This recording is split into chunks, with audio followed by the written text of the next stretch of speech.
You know, when Ernest Boyer was Chancellor of the State University of New York, I was Public Affairs Editor of WUSB Radio at the Stony Brook campus.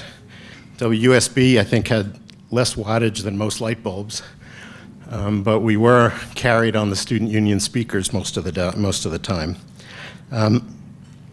Chancellor Boyer had a habit of bringing the student press from around the SUNY system, I think about 25 campuses at that time, to Albany 4 times a year for a press conference with the chancellor. And I was lucky that one of those press conferences, I was the representative from Stony Brook. It was actually only the second airplane flight I ever took in my life, from Islip MacArthur Airport to Albany. We sat with the chancellor in his office, and he said a few things about issues he thought we needed to know, and he responded to our questions very, I don't remember what any of the questions were, of course. This is a long time ago. But I remember that he was very responsive and that we felt heard and paid attention to. Many of you know that Ernest Boyer was incredibly visionary about higher education, that he had a tremendous sense of the role of higher education in the country, that he was politically very savvy, but he also had the sense that the students were important. I think he remained a teacher throughout all his illustrious administrative career. And he wanted to hear from the trenches. He wanted to know what was going on out there, and he knew that that process of getting information becomes harder and harder the higher up you move in the bureaucracy. And I think he also, I'm guessing, expected that having a few friends in the student leadership around the state would probably be a good thing. Well, those traits, prizing information from below, and keeping students front and center, characterized today's Martin Meyerson recipient. She pioneered the nation's first bike share program for the disabled. She doubled diversity hiring in her college. She led a 25% reduction in energy consumption at Ohio State University, was key to the first U.S. distance learning program in urban planning together with the Ohio chapter of APA, may still teach, I'm not sure, an AICP, yes, she's nodding, an AICP exam course that to over 3,000 students with a 95% pass rate. She initiated a professional development program for leadership. At the University of North Texas, she pushed for and created a community college articulation program. Her belief in the anchor institution role of universities led to a joint economic development strategy of the Regional Commission and the city. She has stimulated the creation of a series of new degree programs aimed at equity and social justice.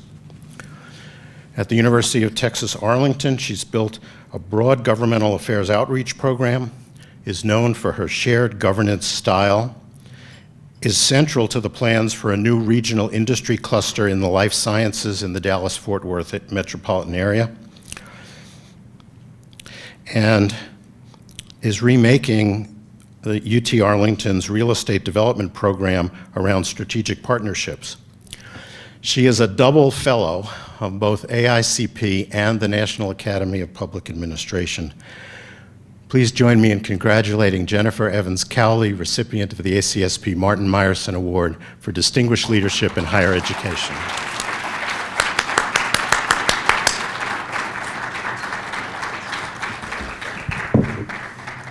Let's do a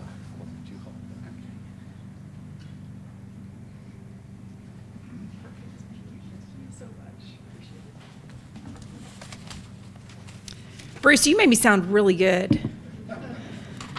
I just want to say thanks to Bruce and the entire committee, thanks to my colleagues at the University of Texas at Arlington, University of North Texas and Ohio State, who did the diligent work of putting together the application package for which I was considered. I've talked to a number of you in the room over the years, and some of you even in the last couple of days, and one thing I've observed is there's a curiosity, why would you want this position of president? And, when I told my son, I said, I'm ready for a new challenge. I'm thinking about this presidency. My son looked at me and he said, can't you just take up gardening? And of course, there are days that we might all, imagine like gardening would be a better thing to be doing than the work that we're engaged in. I get to be a planner every single day of my entire academic career. And that's a pretty amazing thing. And so on those days that are pretty crappy, I just try to remember this. I signed up for this. I get to be a planner every day. And one of the things that I will share with you is I think it's a pivotal time for planning leadership.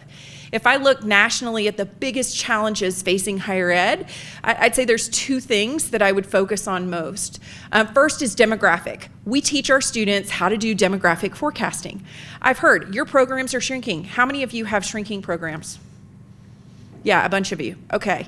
Well, just wait, more is coming. That's just like super exciting. But we know the demographic cliff is coming. We know there are not enough K through 12 students to feed our universities. We've already seen a 15% decline in undergraduate enrollment across the country in the last decade, and we know we're going to see another 15% decline over the next decade. You want to talk about growing your economy, growing, the cities and communities that we serve, we're not going to have the same population to pull from. So that's kind of one big challenge. And if you have fewer students, you also have fewer dollars, okay? And so that's a problem. The second change that's coming that's very challenging is we have fueled the investment in our strategic plans on tuition growth.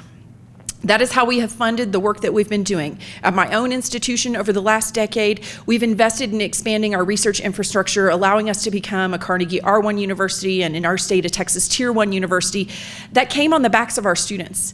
More than $1,000 in tuition and fee increases over the last decade are directly related to our investment in research. Well, we have now hit a point, all of our universities, where the value of the degree that we are giving is now maxing out the price that our students are paying. And so we've hit a tipping point, and reasonably so, people are asking us, what is the value of higher education? What's the return on investment? We cannot fuel the implementation of our strategic plans moving forward by simply putting it on to tuition and fees. So if we can't fuel the innovation that we want from raising tuition and fees, and we've got a declining student population, what are we supposed to do? Right? There are no easy paths forward. It means that we need to use all the skills we as planners have to really come up with creative solutions, because when there's endless amounts of money, everybody has great ideas, and we can just do as many of them as we want. So if we enter an era where that's no longer possible, then what's the leadership that needs to come to the table? And I also enjoyed hearing you complain about your presidents. That was also kind of fun. And then I went and looked them up, and every one of them is an engineer, okay? And I'm not making conclusions about engineers. Engineers can make wonderful presidents, but what I will say is that we are uniquely positioned. If you're an engineer or an English scholar or whatever it might be, you have to learn a completely new skill set to be a leader in higher education. The difference for planners is we've already got this wonderful skill set that we're teaching from the ground up and teaching in our own classes. We teach our students how to work in political systems. We teach them about how to find money for projects. We teach them how to engage stakeholders, how to plan for the long term, how to foster economic development. I could go on and on and on, all the wonderful things that you're doing to help foster our students. So I just have an edge, as do all of you, compared to all your peers in the university, to have an ability to move into leadership roles where you actually get to use what you do every day in helping make the university better. And so I'll just share a few of the things that I think are wonderful about planning that make us help a university be even better. So one of those is inviting people to the table to create success. This is what we teach our students every day. And so I knew my challenge coming into my university, and your university has its own unique challenges, was that I needed to really listen to and hear what people had to say. We had an engineer as our last president, and as my colleagues in the room might tell you, they didn't really feel heard. And so Bruce, you talked about that in your opening speech, like really listening and feeling like people are heard. And so I knew that I was gonna have to go on a listening tour, and every president goes on a listening tour, right? You all have probably been to some of these listening tours. But the listening tour is simply performative if you haven't really designed it with intention. And so one of the things that I love to do is use powerful questions when I come into these rooms and ask people things that really get them thinking, so that you're not just telling me the crap that's wrong. Like, I can get that all day long. People give that to me all the time. But what is it we could really do to move the needle? And so, my colleagues, David and Nabant, were in the room when I came to the College of Architecture, Planning, and Public Affairs. And so my opening question was, what is your dream for UTA? Well, that opens some possibility thinking, some creativity, and really gets a very different kind of response. And the beautiful thing is people gave me all these wonderful ideas. And then my follow-up question, and many of these that were totally realistic and could happen tomorrow, what's holding you back from making this dream a reality? And most of it was permission. People were waiting for people to give them permission to do good work. That's easy. Go make great things happen. You don't need my permission. Just go do work in the communities, build a study abroad program, whatever it is you want to do, go do it. And I'm not being blind to the resources that are needed. Like, there are things that really need enablers, but a lot of the things that we can do to make our universities better don't require tremendous amounts of investment. So how do we bring up some of those things that can happen in our departments and our colleges and our universities to make us even better? The second thing I'll say is that participatory planning doesn't work when it's just me. It works when it's all of us. And so one of the things that I invest in is leadership development, a very specific kind of leadership development. So I've been using for years something I call the art of participatory leadership, where I'm bringing my leaders together and teaching them participatory planning techniques, teaching them how to host these kinds of meetings, how to change the kind of dialogue they're having in their departments and colleges.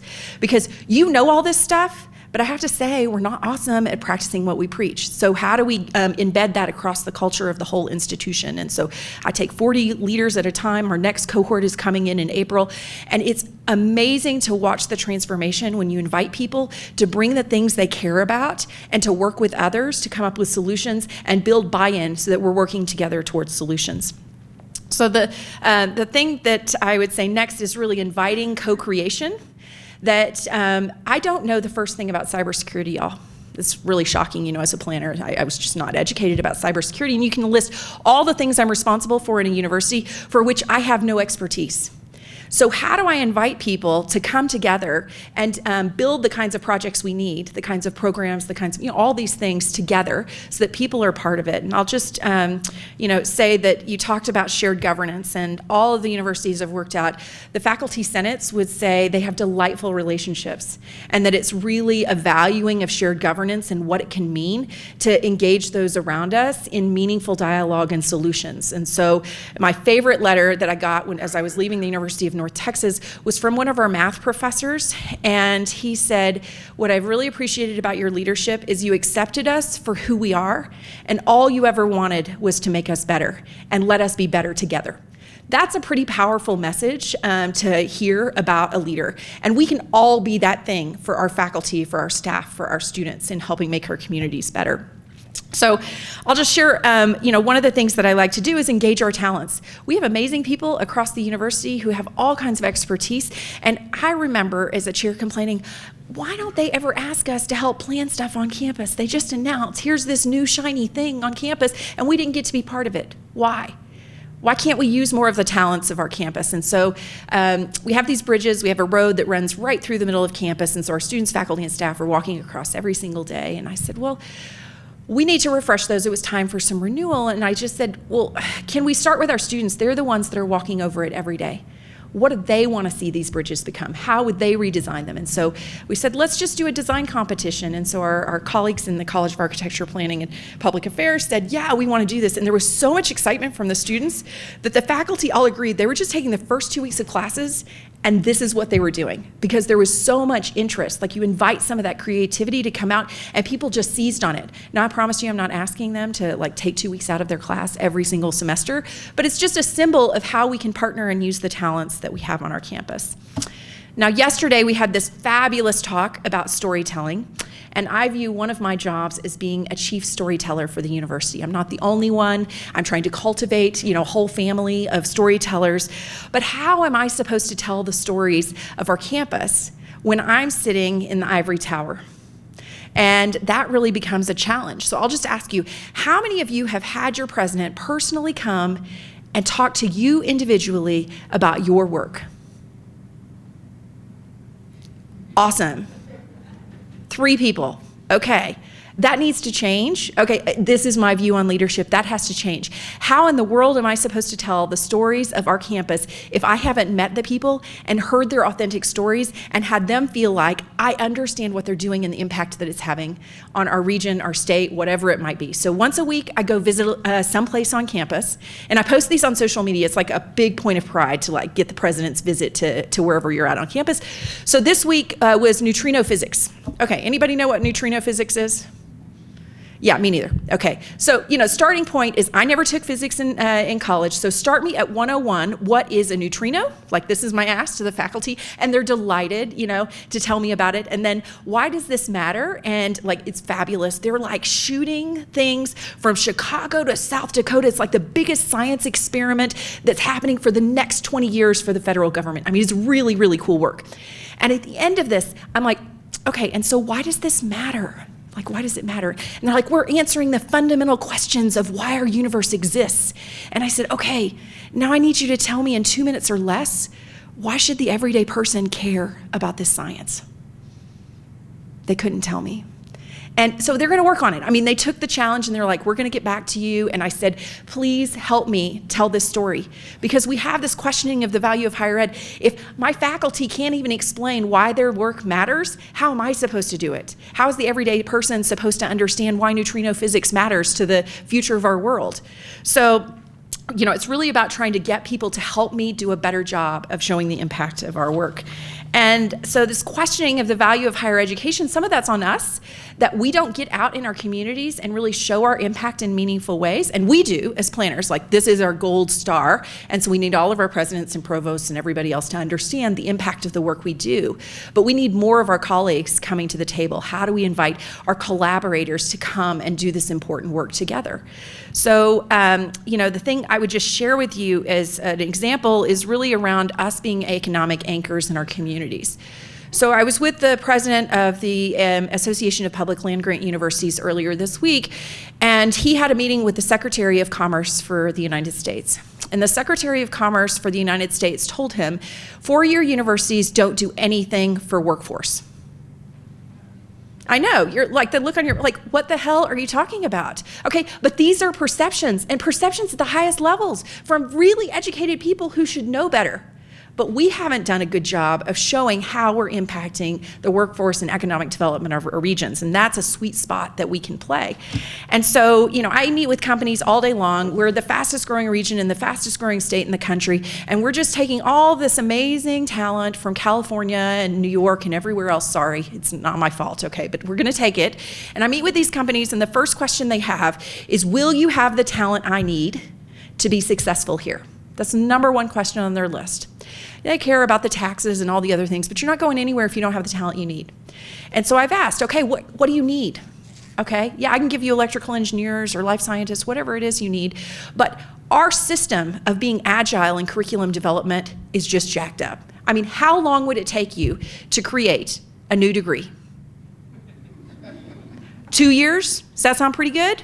Okay, and then how many more years before you have the next first graduate?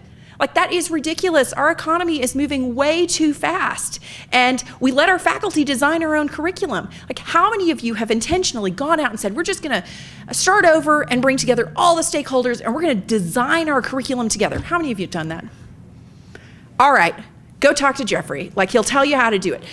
And my point is, a little bit dramatic here, but we are not creating the agility for us to be valued partners in helping to move and shape where we're going next. So Yvonne and I were just having a question. She's like, what do you think about AI and what that's going to mean for planning? Like, this is precisely a great example. Where are we leading at the cutting edge, and how are we saying we're going to be proactive in designing our curriculum in a really responsive way, rather than my favorite story of a faculty member who went through a curricular design process. He brought me his letter of offer from 1974 that said he gets to teach research methods. And he refused in our curricular design to do anything but teach research methods. I mean, come on, y'all. Like, we gotta be more flexible in thinking about how do we take the talents we have and to develop ourselves, develop our colleagues, and invest in the future of the disciplines that we're teaching in. So, as I think more directly about our economic impact, I go around and I talk to all of these economic development leaders and chambers of commerce, and there are graduates, and they're doing the best they can. And I said, well, what industries are you trying to attract to our region? And I get a list, and life sciences is at the top of the list. And I said, okay, great. We graduate thousands of life sciences a year. What in life sciences? Like, that's a really big area. And they're like, we don't really know, but this sounds good. I'm like, well, you can't just say, hey, we're open for business. Life scientists welcome. That has to be more specific, because it's not just about life sciences, it's something within that, right? We wouldn't just say open for business for design professionals of all kinds, right? Developing a city planner is very different from developing an architect. And so that's a role we can play. So we're bringing together all of these constituents and stakeholders and saying, okay, you want to pursue life sciences, where is our niche? What do we need to do from a workforce development perspective? How do we partner with our community colleges and four-year institutions? If we're going to really build the region in this area, how do we do it in the right way? And so we got some funding from a foundation, and we're well on our way. And the response from our partners has been fantastic, because they're underfunded, stretched to the limits. They don't actually know how to do some of this stuff. And we can be at the table helping them. And it doesn't matter if it's city planning. We can use our expertise to come to the table and to contribute. So I have committed as a president that we're going to grow and change alongside our region. And this example of helping to partner with our economic development agencies to say, what industries can we really be strong in, and how do we profile what we're doing as a university, is really important. So we had an automotive manufacturer that came in and said, we're thinking about bringing 14,000 jobs to the region. And so I wrote to my dean of engineering and I said, what are we doing in automotive? His answer, not much. Do you think that's the right answer? No. And so I said, okay, let's go tell our story. Let's go hunt down what we're actually doing. And we created this beautiful book of all this amazing work we're doing. And in the end, he was like, wow, we're really doing a lot. And it's because we don't even know what we're doing.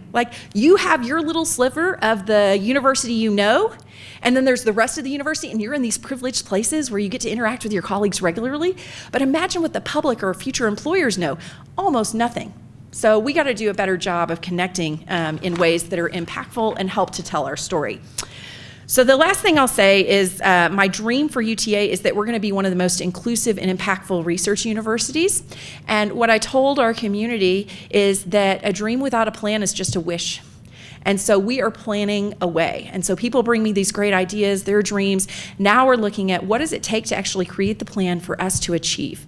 And the last thing I'll say, we're looking for a dean of the College of Architecture, Planning, and Public Affairs. And I know you want to come make our Texas-sized dreams a reality. And so with that, I'll close and open it up for questions.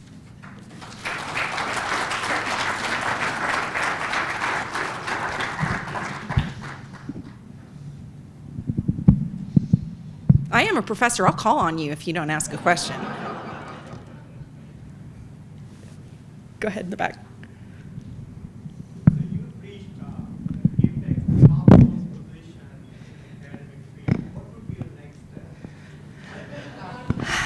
I get asked this question a lot. And so I met with a president, this was before I had even become a president, and he said, I know your next step's that, but you're not thinking big enough.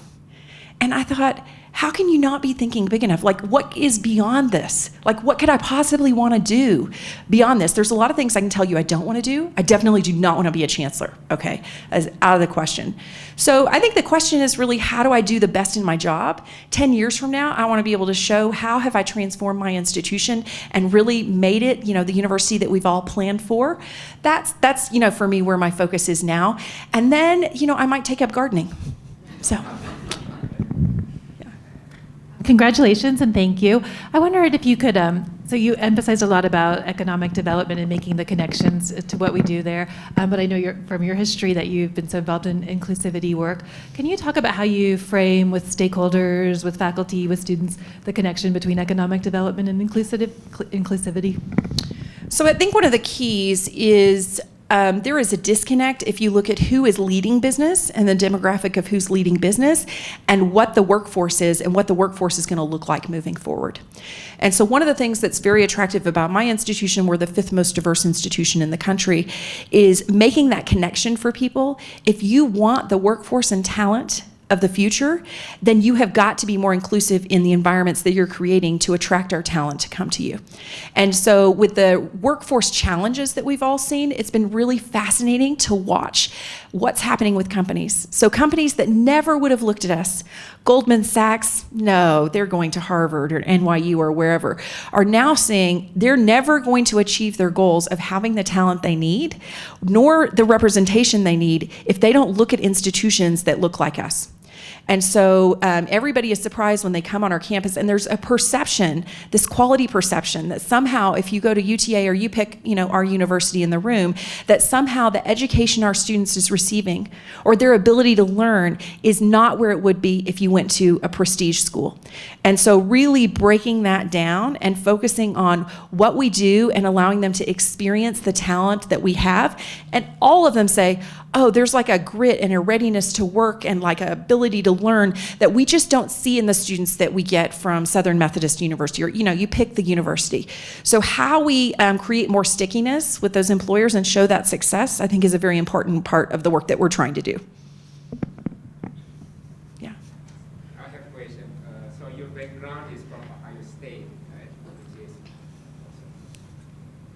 So your background is from Ohio State, which is R1, PWI. Now you are president in Arlington. I know it's also historically a serving institution, right? I mean, Hispanic serving institution. So what is your approach that you come from PWI, R1, now you are leading in Hispanic serving institution? So part of the reason I left Ohio State was a wonderful institution. Really loved my time there. So it's nothing negative about Ohio State. But at the time, the board was really pushing for the university to become a top 10 public. And the consequence of becoming a top 10 public was becoming increasingly elite. And so the diversity of our student body was decreasing. And 90% of our black men were now at a regional campus and not on the Columbus campus. And I thought, this is just not a value that I share. I didn't feel like it was in alignment with the land grant mission of the university. And I said, maybe it's a time to look for an institution that better fits the values and the kind of impact that I want to create. And that's not being negative about Ohio State or any other university, but sometimes you have to look at that. What are your leadership values, and where do you think you can make an impact? As a planner, I felt like my impact would really be in strong emerging research universities. I have a real passion around the research mission. And so I'm a planner, so I had this massive spreadsheet that listed all of the R1 and R2 universities in the country, and it had lots and lots of columns, like, does my husband like your football team? Like, a lot of stuff, and really narrowed it down to say, where is my leadership skill set going to be the best match, and how would I be able to move that institution forward? And so for becoming provost, I had 5 schools, and I said, I'm going to wait 2 years. In 2 years, some of these are going to open, and hopefully it'll be the right fit, and it was. And kind of the same thing at the move to UT Arlington, is it the right fit? And kind of the special, it was the right fit of an institution, but I grew up in Arlington, and part of what this university needed is they did not have a strong connection to the community at a leadership level. And that was something that they were really looking for. And so to get the hometown gal, immediately the acceptance in the community was just phenomenal, and feeling like you get us, you want to be part of us, and it's really made it a lot easier to start opening doors and strengthening our community relations.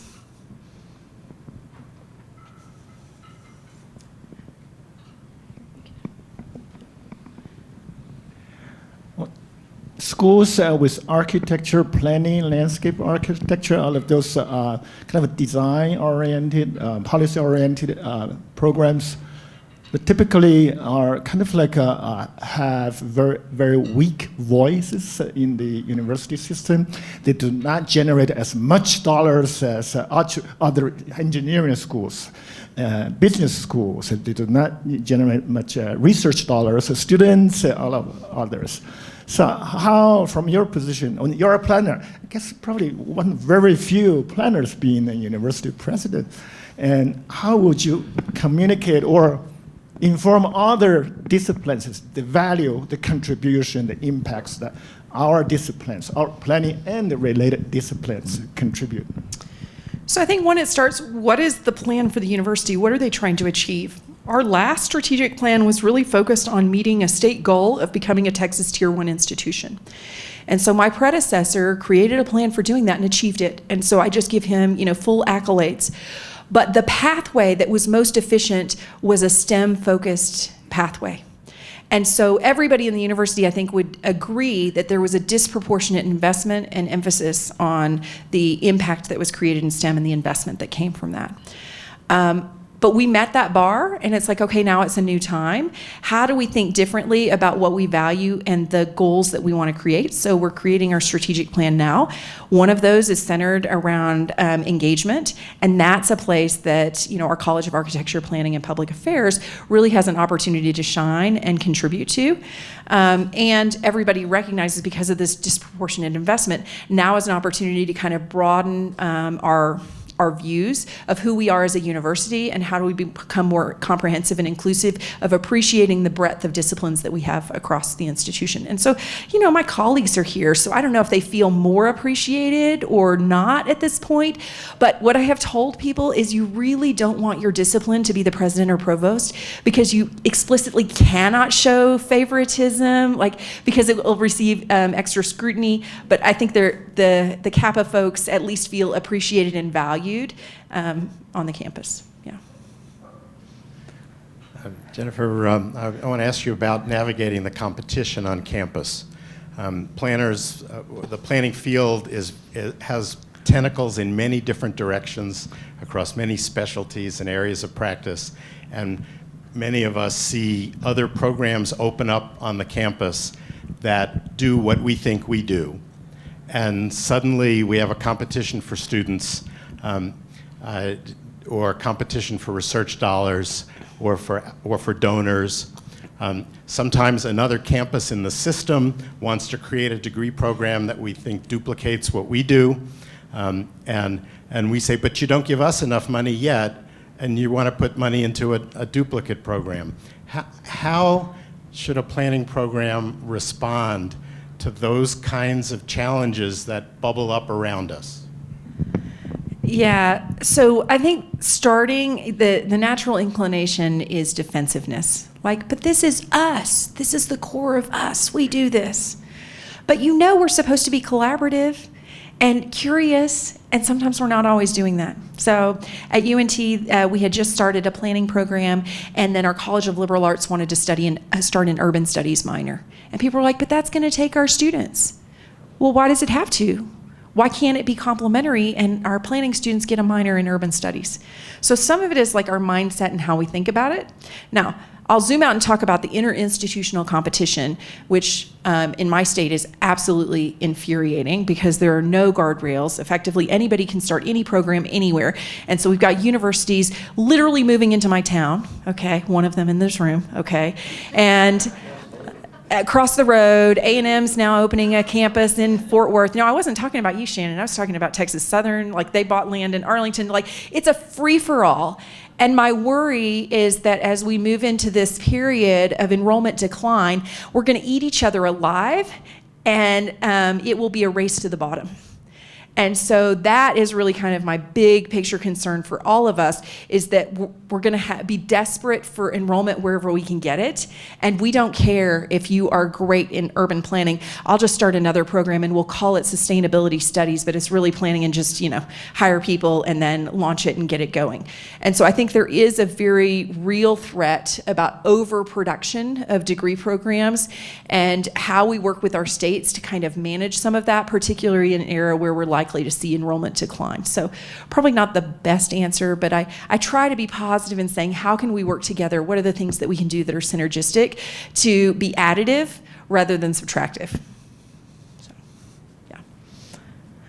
Okay, and congratulations. Thank you. In light of what you just said, plus in light of what you said about how the job markets are just changing so dramatically, how do you as a university president and how do university presidents talk about program level accreditation?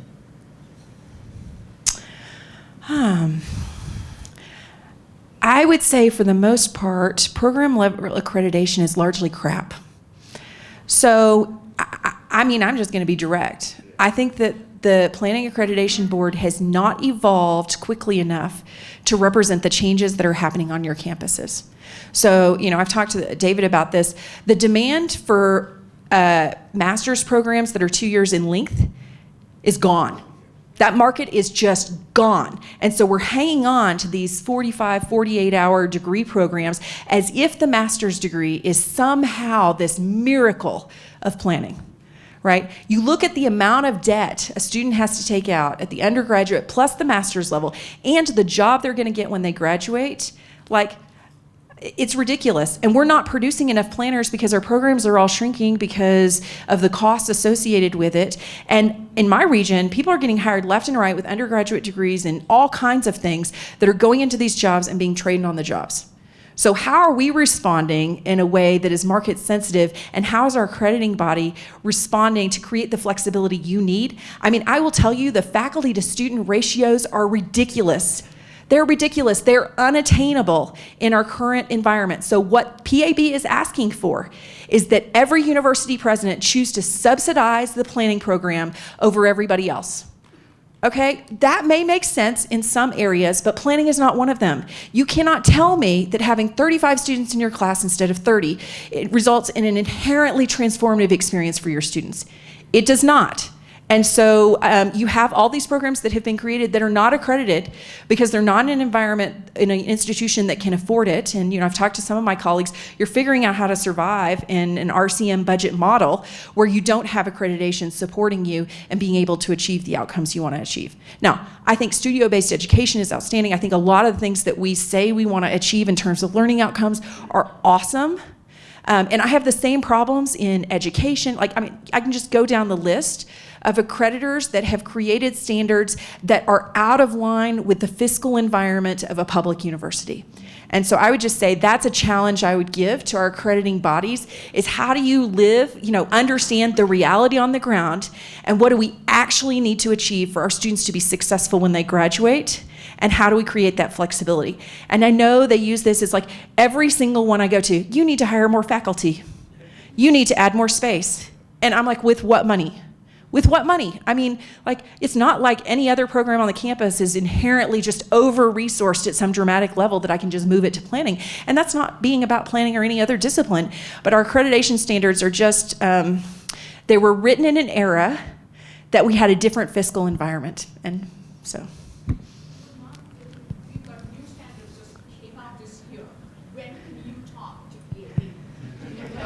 Invite me to come along. I haven't read the new standards, so let me just be fair in that way, in that way.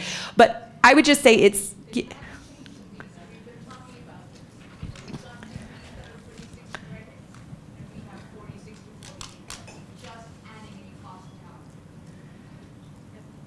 Great. Yes. And so, we are our own death spiral as a discipline. And so we can choose to continue to be on a death spiral in a discipline that has need for our graduates, or we can adapt.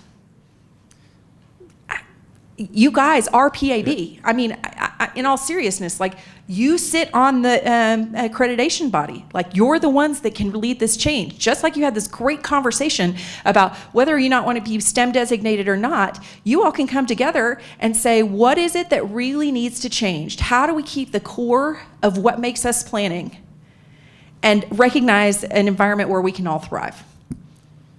So let me jump in with the next question here, because it fits with this. And first off, congratulations on this recognition, and it's great to hear you speak honestly about the state of our field, because you're in a position where you're able to do that. So I'm going to put you a little bit on the spot, maybe with David here and anybody else from Kappa. Referring back earlier, you said you asked every college, what do you need and what's holding you back? So what was their answer? So that, what is holding you back, and why aren't you just going ahead and doing it? So that's the first question. But thinking about it more broadly, for each of our department chairs and deans and others, what should we be doing that we're waiting for permission on? Well, I'm going to let my colleagues answer. Yvonne left the meeting early, so David can go. She had a class to teach. Well, I think you're probably asking Jim specifically in the planning space. As some of you have heard, I'm learning a lot about planning here because I'm in PA in a joint department. I think my frustration is just what you said. I'm so very used to the way we do things in COPRA And these things like the 2-year residency and the number of hours, and that it's not a mission. You don't do your accreditation based on your mission. It seems so old school to me, and it's very constraining in where we need to go, I think, in being able to make our programs more accessible to students. So I've been really struggling with, we've got these proposals for these 30-hour degrees with a background in professional planning. So my challenges really, which I related, was this challenge of how do you deal with this accreditation issue to try to change how we do our program, I think was the biggest takeaway that we had.